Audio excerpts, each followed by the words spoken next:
Remember that big runoff election we just had in Georgia where Democrats were telling not just the voters in Georgia, but the rest of us that our $2,000 stimulus checks depended on what happened in that runoff. If Democrats win, we get the $2,000 stimulus checks. If they don't, probably not getting those checks. Both Joe Biden, the president-elect, and Kamala Harris, the vice president-elect, have been telling us via Twitter and via media appearances that they were going to make sure Americans got $2,000 checks.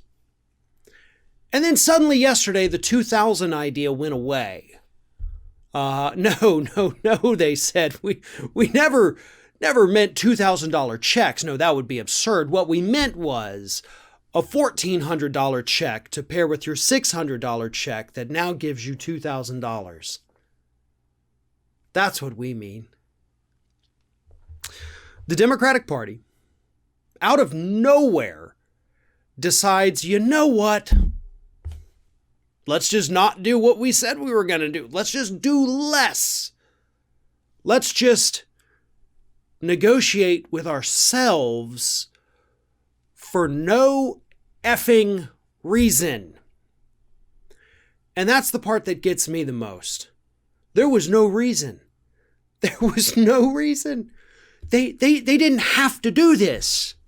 They didn't have to come out and say, no, okay, I'll tell you what, $1,400. If you still have your $600, you put them together and make a little sandwich of $2,000 checks. I mean, honest to God, y'all could have come out and said, you know what, it's going to be $3,000 checks. What are you going to do, Republicans? What are you going to do? Nothing. That's what you're going to do. The money's there. You have the money. You just don't want people to understand that the government's capable of doing these things. And that's the thing the rest of us have to start understanding about this. It's not because they don't have the money. It's not because they're worried about the deficit. It's because they don't want us to understand that they are capable of doing this. Because any time from this point forward, we fall in a hardship, we understand the government could help us. The government could step in and do this and protect us and actually just straight up give us money.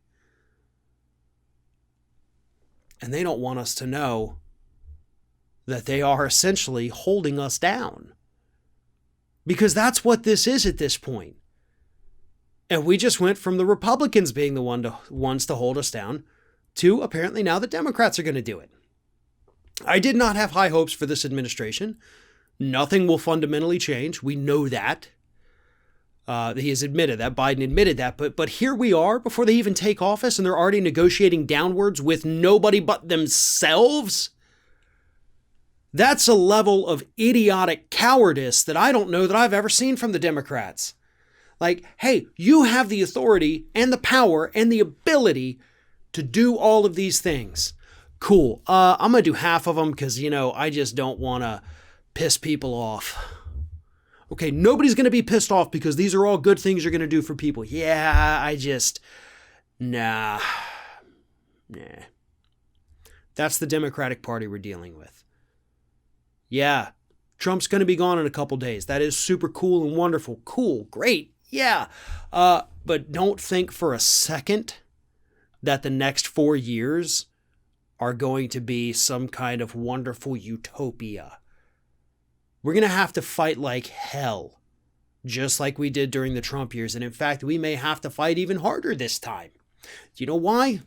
Because we're fighting our own side. And yeah, those fights get a little uglier. They get a little messier. They get a little meaner.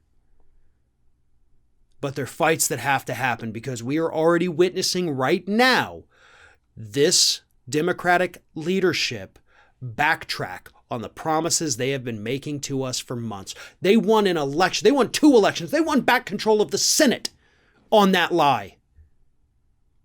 Hold them accountable for it, or else it's really going to come back to bite us.